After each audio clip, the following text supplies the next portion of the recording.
Welcome to another episode of the Plutus Awards Podcast. Our community is filled with hundreds of stories from creators and entrepreneurs just like you. And through this show, we share these stories of challenges and successes from bloggers to podcasters, from writers, speakers, and more. I'm your host, Michelle Jackson. Today's guest is Joseph Hogue, creator of the Let's Talk Money YouTube channel with over 500,000 subscribers. We talk very candidly about wanting to earn money as an online content creator from day one, letting go of projects that aren't serving you well, and the important questions that multi-passionate content creators need to ask themselves in order for their projects to grow. Hi, Joseph. Could you do me a favor and introduce yourself and share who you are and what you do? Sure, Michelle. Well, thanks for having me, first of all. I come from an equity analyst background, so that stock market, venture capital, private wealth management, that kind of thing. Always knew that I wanted to own my own assets and really, back in 2013, ages ago, I guess, in internet terms, everyone was starting blogs. So I started those blogs and immediately found out what most people make, that blogs don't make very much money to start off with. So really got into how to monetize a blog, how to monetize some of these digital assets, things like that. Fast forward to 2017, I started, after starting 3 blogs, then I started a YouTube channel as well. And the growth has just been amazing, exponential growth up to, past 530,000 subscribers there on YouTube. And have really transitioned from blogging to mostly YouTube. Love that face-to-face connection that I get with people on YouTube. And yeah, just love being able to help people understand investments and stocks and, that larger personal finance idea. I'm intrigued by the idea that it sounds like you went into content creation in the personal finance space with the idea of monetizing your brand from the beginning. Did you have any concerns about what that would look like? And how did the pivots that you kind of had to work through influence your monetization strategy? Well, I know there are a lot of people that worry about being perceived as money hungry, I guess, or money grubbing or whatever you want to call it because they're monetizing their content. I never had that problem. I come from the business side. I looked at blogging first as a business and, hey, if this is my job, if this is what I do for a living, I'm going to get paid for it. So I did go into it with eyes wide open, though, knowing that blogging just doesn't make a lot of money. So you do need to figure out the different ways to monetize it, how it makes money, and the different sources, I guess, of income. So that led me into first self-publishing because, if your blog's not getting a lot of traction or a lot of traffic right off the bat, then why not just post your content on the world's largest e-commerce site on Amazon? That self-publishing idea really got me started, gave me the time to start making money immediately off those books while I could grow those other assets, the blogs, and then, eventually the YouTube channel. I'm intrigued by the fact that you started self-publishing. I'm also going to say something. It's really funny that you added the money hungry. When I rebranded my brand to Michelle is Money Hungry, it was on purpose. It was to kind of elicit a response or a feeling and a conversation around, I want to allow myself to be comfortable making money. Uh-huh. And so I love that you were like, I'm creating this product and I should be paid for it. And that was Definitely. Part of the reason why I rebranded in the way that I did, because I felt like I'm doing a lot of work here. Yeah. This is not easy. And it's okay that I would like to get paid for the work that I'm doing. Sure. I think this idea of the content creation and influencers and creators, it is still so new that you will run into people online, especially in comments to videos or blogs or podcasts that give you some pushback, right? About trying to monetize this, trying to make money off this. And they just don't draw the connection between, that and how much time really does go into producing this stuff. I mean, this is just as much work as any traditional media source, TV, radio, any of those traditional media sources where you expect those commercials every 5 or 10 minutes. So why don't people expect it here in the online world as well? Oh, I love that comparison. So you ended up writing ebooks, and we're not going to spend a lot of time on this, but I do think it's important to talk about how those ebooks impacted your overall brand and some of the things you were able to do. Could you share why you decided ebooks and what happened as a result of self-publishing those books? Sure. Well, again, it came from that perspective of, okay, if I'm going to make this work, I need to start making money quickly and as quickly as possible. And that just isn't possible with a completely new blog, making very little traffic at first, obviously. So I sat and looked at it. I researched the different income sources for bloggers and for content creators. So besides freelancing, which was obviously a big part of a lot of content creators, first income streams, as well as my own, then I thought, well, hey, I'm already creating all this content. I've got 3 blogs. I'm posting on each blog at least twice a week. I'm creating this content. Why not repurpose it? And in fact, create a content strategy on my blogs to where I could just take that. That was a content strategy created around the idea of a book. So every 3 or 4 months, I could just take some of the blog posts that I had already posted, reformat them, maybe add a little bit to them, and self-publish as a book. It's a very synergistic way to monetize your content, your blog posts, and really the whole business right there. How did you upload your works in such a way that people could even find it? Because it was a gamble. Any new business really is going to be a gamble. We had the benefit in 2013 that blogging was still relatively new, I guess, even though even then people were saying blogging is dead, but they're always saying that, I guess.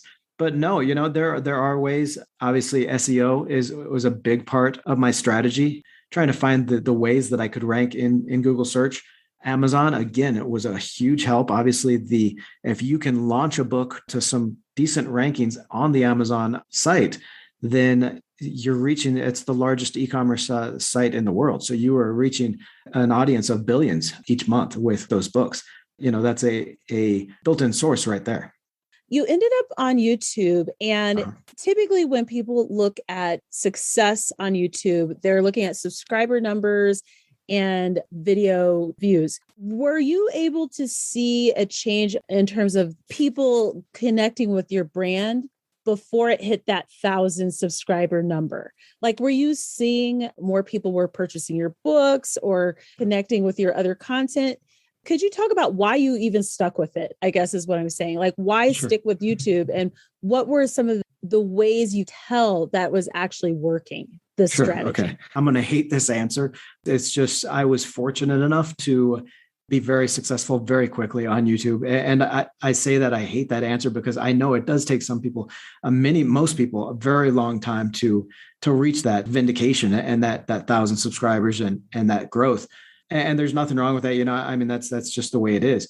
I was able, within, I'd say 4 months, then I had my first video really, really go viral and kind of fed into another one. So within the first 4 months, I think I hit monetization within 4 months. I hit 33,000 subscribers within that first year. So I was really focused at first on creating those videos that seem to work on everyone else's channel. So those very hot topic videos that eventually one of them could go viral or at least grow the momentum on the channel. And just was fortunate enough that hit so quickly that I really didn't have time to worry too much about, where's the payback for this? Where is the payoff for this business? And how did you discern which videos to kind of emulate or have a response to? Sure. Well, one of my favorite strategies, and I still use this often as well. Basically, you just go to channels similar to yours, the ones that are talking about the same topics that you talk about. Go to their video section, sort their videos by most popular, and then you're just going to create a spreadsheet. So each column is a different channel. Copy down the titles for their top 10, maybe even top 15 videos. And within those titles, generally, it's going to tell you exactly what the video is about, right? The keyword, the main keyword they're targeting, and the topic. And if you do that for 5 to 10 channels, I'd say, and so you've got the top 10 or 15 videos for each channel over 5 or 10 channels, you're going to see commonalities. You're going to see the topics and the keywords that just happen to hit for every channel in that space. For our space, for personal finance, investing, making money, that kind of thing, then it seems to be a lot of passive income, side hustles, stocks to buy, things like that. So what you do is you just go through there and you find those topics that are popular on all the channels. Those are your first videos. Those are the videos that you really work on. You really try making those your tent pole videos. And you do enough of those and one is going to hit. And then you just continuously hit on that topic in different ways. Okay. So if you happen to hit a video on side hustles and it just goes viral, or viral in terms of, a smaller channel, then maybe your next video is side hustles for teenagers or side hustles for adults or side hustles for retirees. So you stick with that singular topic that YouTube is now seeing your channel as an authority in that because it is growing in popularity with that one topic. And you just hit that topic from as many different angles as possible. It's really the way to grow a new channel. For a lot of channels, even the larger channels, to keep that growth is to keep on coming back to that topic and that keyword that YouTube sees you as an authority in. There are some folks who have more than one content vertical within their channel. Would they use a similar approach, even though they're covering different topics? You can. That is a tough strategy to go at, though. When I first started YouTube, I actually created 3 channels, one for investing, one for making money, and one for personal finance, because I did see that YouTube is very siloed in how it promotes channels. It wants to promote a channel for one particular topic. It sees each channel as expert or authoritative in one topic. So it's very hard to have an all around channel. There are a few channels that are very good at it. I'd say, Graham Stephan, some of those other channels, Andre Jake, that are very good about being able to talk about different things, and they just keep people coming back. When I saw that was just going to be too much work, I did try to combine them all 3 into one channel and try doing those different topics. But again, a lot of times you're getting most of your community base, your subscribers, within just a few videos. And if those videos are all around a specific topic or a couple of variations on that topic, then they may not be interested in some of these other topics that you're talking about. And so how YouTube works is you want to keep the momentum from each video. So if you're talking about investing in one video and then you try to talk about savings and budgeting, well, if the majority of your community is interested in investing, but not necessarily savings or budgeting, they're not going to tune into that. And that's going to slow down your momentum. Okay. So YouTube is going to see that those people aren't interested in this next video. Maybe they're not going to be interested in the next video either. So it doesn't serve them up that video in their feed.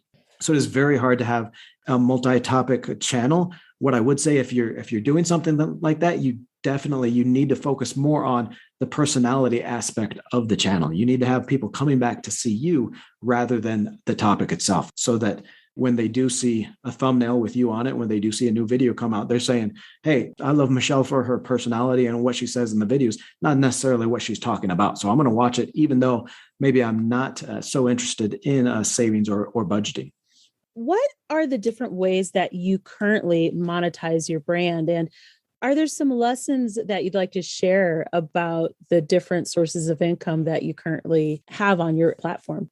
Okay, so there's the self-publishing, which I've actually kind of neglected, I'd say, over the past year and a half, 2 years. I haven't published any new books in the last year and a half. There's about 13 books out there now, but I really haven't pushed them as far as promoting them to get those organic views into Amazon. So that's one. I've got video courses as well as a downloadable spreadsheet. Those continue to do well, but a lot of times those products, you create products and downloads and things like that, thinking, hey, this is going to be the passive income that I've always been looking for. And of course, you still have to promote them. You still have to market those every single month to be able to get the sales. That's another income source. The YouTube ads is actually about 1/4 of the total business-wide income. So that's grown very well. It's a way more than I ever expected, and more than, coming from the blogging area, then it's more than the Google ads on blogs. I had always kind of hated those Google ads on a blog because they didn't pay very much, and I really didn't see them as a great income source. But YouTube ads do very well. Sponsors and affiliates are probably about another half or maybe even 1/3 of the income. And then I've just recently started a mastermind group that I meet with every week as well. And that's just starting. So we'll have to see what that is. One thing I would say about monetization is, one, you have to figure out, okay, what's the progress of monetization that you want to take? Like I said, when I first started, okay, I knew that blogs didn't make any money. I needed to make some money to really justify my time in this. So I looked to the income source that would be fastest to monetize and the lowest cost, and I would be able to distribute it and market it without that huge community base already. So obviously that was a no-brainer to go into self-publishing. Worked really well and gave me the chance to build up some of those other income streams where you do need a larger community. You need a larger following, obviously, for sponsorships, for affiliates, to really make those a legitimate income source. So you need a strategy for which income sources you're going to attack first and how you're going to build into the others. I would also say, though, that you do need multiple income sources, though. You do need that strategy of not only which ones do you want to focus on and focus on first, but also how are you going to build some of those others? Because anybody that's been in this business, blogging or podcasting or vlogging or whatever for a long enough time, you know that these income sources can go away in a heartbeat. You can have an affiliate drop, you can have sponsors drop out very quickly. You need to have those other income sources really as that cash cushion, as that safety net for when you need it. What has it been like building these multiple sources of revenue? And could you talk about some of the best practices that you observe so that you don't squirrel or get distracted, or because you're describing a number of different activities that you're taking in order to make money. And my question is, how do you know where to focus and when to focus? And what's that look like for you? I like the word squirrel because you can be moving back and forth pretty chaotically a lot of times, I think it is. I would say one thing that's helped me is just to have a defined and definite schedule. Immediately when I wake up, get my coffee, and I'm doing content, right? I'm doing that hard work, the kind of work that is really moving the business, growing the business. So I'm getting that done early. But then I also have defined blocks and chunks of time during the day where I think about strategy, where I think about monetization. And those are, an hour or hour and a half where I can, take off my content hat, to put on my business hat, and really think through, one, what are the different income sources I'm looking at? Which ones are paying off right now? Which ones maybe I want to drop or pull back on a little bit to devote more time to the ones that are paying off better, and really develop that over time. And I think for me anyway, having that organization and that planned schedule really helps to not worry about squirreling back and forth during the day or forgetting something or really procrastinating something throughout the week, because it can be so easy to really work on what you want to work on, what's fun or what's most interesting to you, and forget about some of these planning and strategic things, or to push them off to the back of your mind. What does your content strategy look like? Are you creating the content, or do you have people who assist you, or a little mix of both? What's your week look like? Well, content strategy is all me. And that's really the part that I enjoy most, is working on these ideas, these investing ideas and themes and things like that. Like I said, a lot of times if I'm kind of at a loss for content ideas, then I will do that idea of just seeing what's working on other channels. More often than not, though, it's a deluge of ideas, and you just have to put them on the list and get to them when you get to them. There are the calendar ideas that you do every year. So like I said, once you're on YouTube for long enough, and this works in blogging and other search-focused avenues as well, where either Google or YouTube will see you as an authority in a topic. So you want to hit those same topics every single year. The way Google search works, the way really YouTube works, is they give preference to freshness stuff and things with the year in the date. So every year, I'm going to revisit a lot of the same topics that have worked every single year. The topics like, passive income ideas for 2022, side hustle ideas for 2022, stocks to buy in 2022. It may seem rote and formulaic and not exactly the creative genius that a lot of people like about being a content creator or working online, but it's what works. So you've got to come back to those every single year, revise and refresh that content and get it back up there for those new views. So that's one thing. A lot of times, like I said, it's just kind of a deluge of ideas that you put them on a list. And right now I've got about 40, 50 different content ideas in a list that I'm just trying to work through. You've also got the ideas that come with sponsors and affiliates. So if I had a video sponsored by Wealthfront, which is a robo advisor platform, then I would obviously want to make some kind of a video around that, around robo advisors, around, can robo advisors help you investing? Is it better for investing? Something like that. So that would have to come organically from that idea. Right now, you are in the process of changing your content and your platform. Could you share this pivot and why it came about? And what are some of the things you're hoping to have happen by changing what you're doing? It was such a hard decision. It really was. I've run different blogs in those different topics since 2013, a personal finance blog, a making money blog, and an investing blog. And again, I saw so many bloggers basically just put it all on one site, their how to blog and how to make money site in their personal finance blog. And I really wanted to be a little bit more siloed in my blogs and a little bit more authoritative and focused in each individual blog. So I did have the 3 blogs. Again, the YouTube channel has really developed and evolved into almost solely about investing. So I had these blogs here where I was talking about, or I was supposed to be talking about personal finance and supposed to be talking about making money and sharing my business, the evolution of the business for making money. And it just wasn't happening. I was spending so much time developing videos and growing the YouTube channel that I was really neglecting the blogs, especially the making money blog and the personal finance one. It came to a realization that if I didn't have the time or the motivation really to use these assets as they needed to be used, to grow them as I knew they could grow, then I needed to just sell them and really refocus on what's working now and what's really driving revenue right now, which is the YouTube channel, the investing, and the investing blog that's associated with it. How many things were you doing? Well, I've got the 3 blogs, which is one on personal finance, one on making money, and then the one on investing. I've got the YouTube channel. I've got the private Facebook group, which is the Facebook group associated with the YouTube channel, a newsletter that goes out every week. So really it was the stuff that was focused around the YouTube channel, the social media around the YouTube channel, and then these neglected orphan assets that I just wasn't doing anything with. And I hate to sell assets, but you do really have to be honest with yourself. Do you have the time? Do you have the motivation to really use these assets how they should be used and to really grow them? Or, is it going to be worth more to someone else if you just sell it and refocus on where your own interests are right now? I think we all talk about that blogging or your topic should be a passion, and it's become kind of cliche. But I think, not just for beginners, it has to be something that those of us that have been in the industry for, a decade or more have to ask themselves too. Just because you started off in 2007 with a personal finance blog, are you still interested in talking about personal finance? And is that really what you're going to be able to offer the best service and the best value for your readers and for your customers?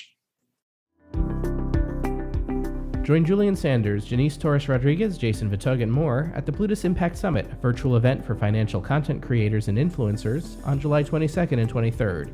See all the sessions and register for free at plutusimpact.com. I think a bigger question or good segue is, what do you do when you have a split focus? And I think that there are a lot of people out there who are multi-passionate, and it's really hard to let go of some of these niche projects that they may have developed. What process did you go through to be like, emotionally, I'm so attached to these, but I have to let them go? Like, what did you finally work through to be able to say, okay, it's time to sell? Sure. It was a long time coming. I had actually tried to find managers that would manage the other blogs. I tried to find business partners that would basically just take an equity interest and they would manage the blogs and I would manage the other parts of the business.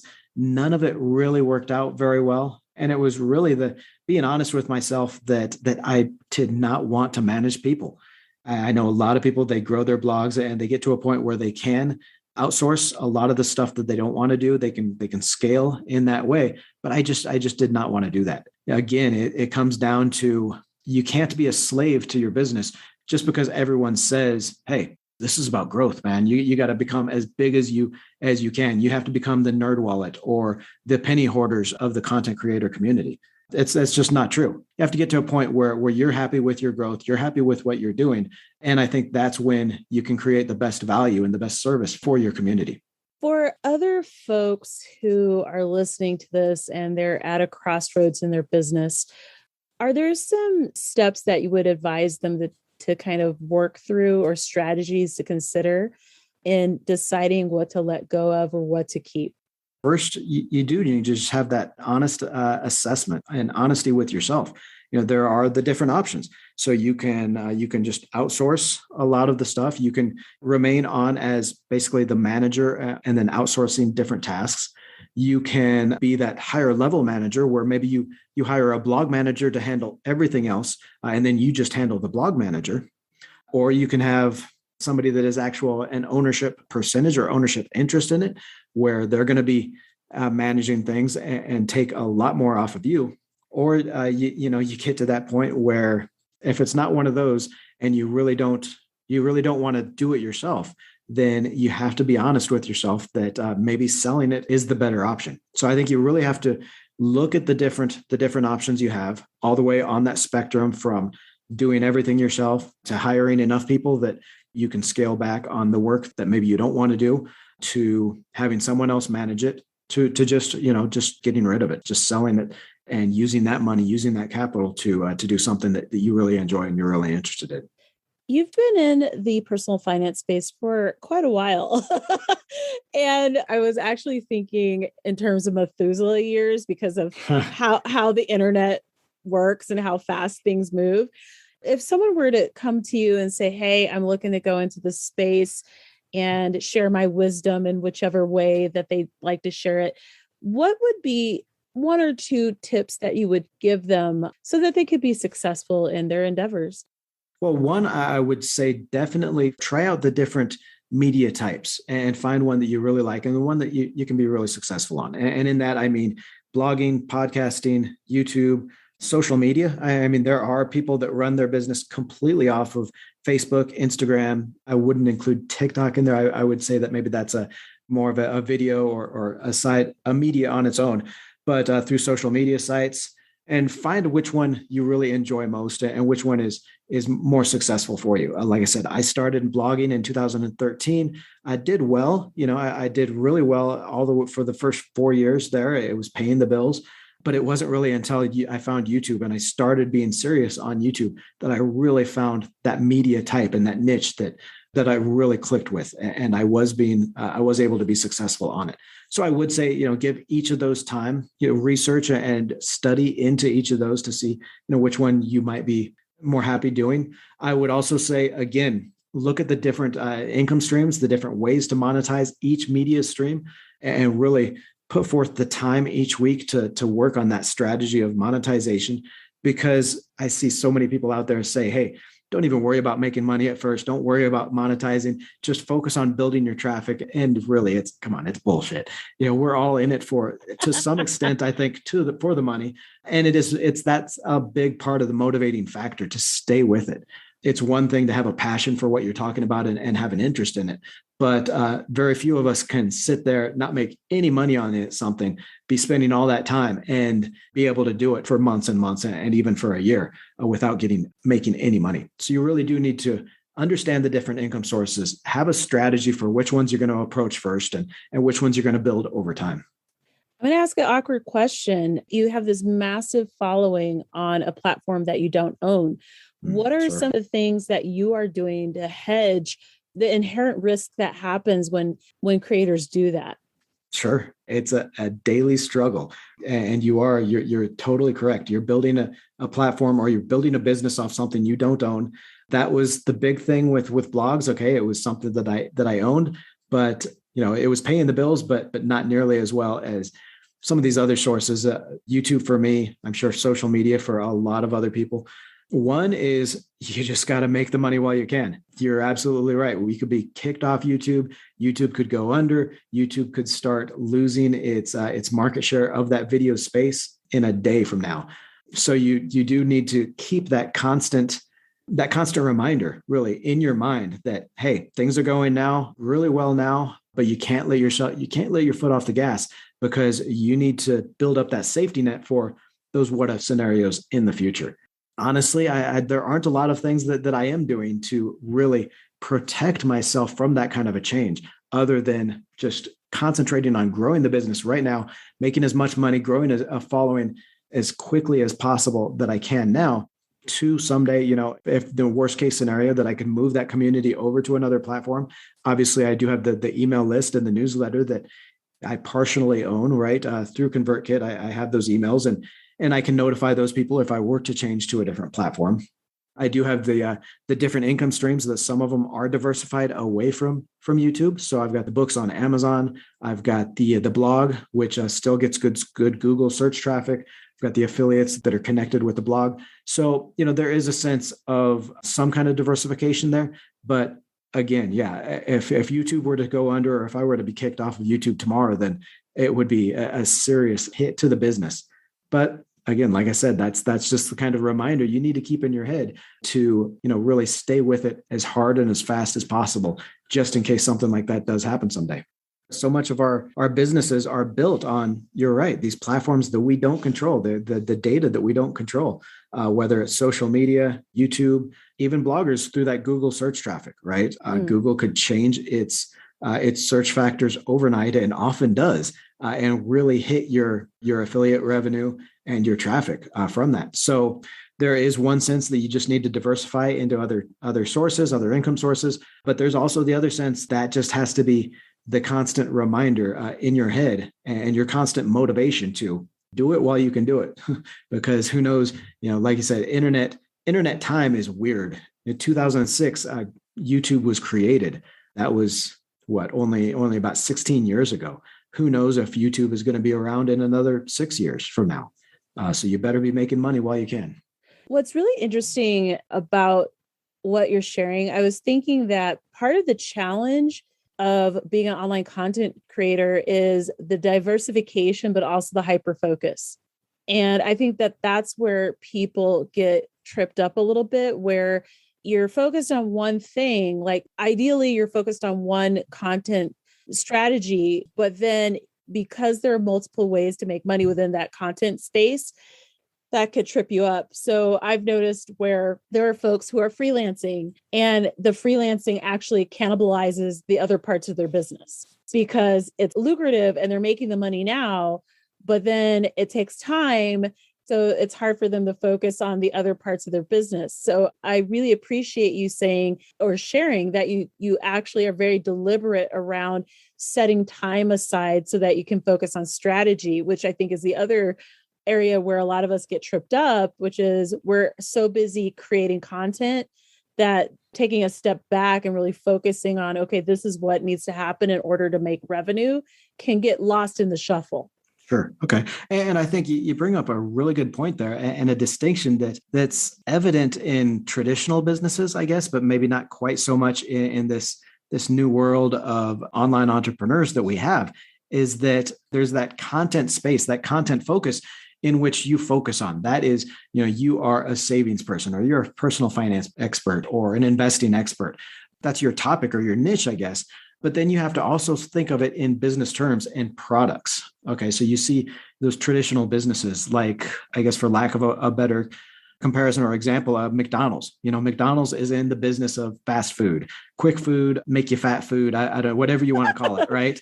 That fast drive up window food. But their different products are, I would say, the different types of food they have. And maybe it's not a great example, but you get the idea where a business is focused on a topic, craftsman tools. Okay. Their topic is tools and helping you get things done, build things, create things with your hands. But they have to have those different products just in case people stop using hammers or something, I guess, or drills.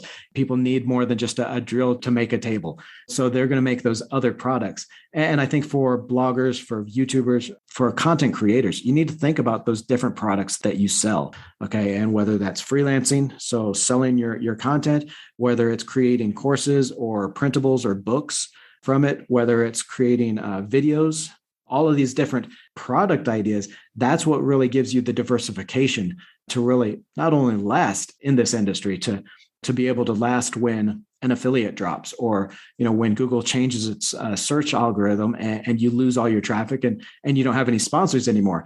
So you've got those diversified income streams but it's also going to help you grow your income streams, right? It's also going to grow your income to where any single source might not be the thousands of dollars you need to survive every month, but add them all up together and you could have a very nice paycheck. We're starting to wrap up our conversation, and I'm curious, once you sell your 2 other websites, how is that going to change what you do with your main project? What's going to change? Well, I think the biggest changes will be I'll be able to focus, and I won't have that, dog chasing its tail kind of, I don't want to say paranoia, but that psychosis, I guess. On my schedule every week for the last really year and a half, I've got on my schedule, do blog work every day. Within that, I've got a list of, okay, I need to be doing blog posts. I need to be doing keyword research, all this other stuff for 3 sites. And it was just one of those things where it was so much that I didn't do any of it. Okay. So I had 3 blogs. I wasn't doing any work on any of them. And, it was really too bad because I could leverage the investing blog with the channel, with the YouTube channel, and really be able to leverage and play those 2 off each other to grow both.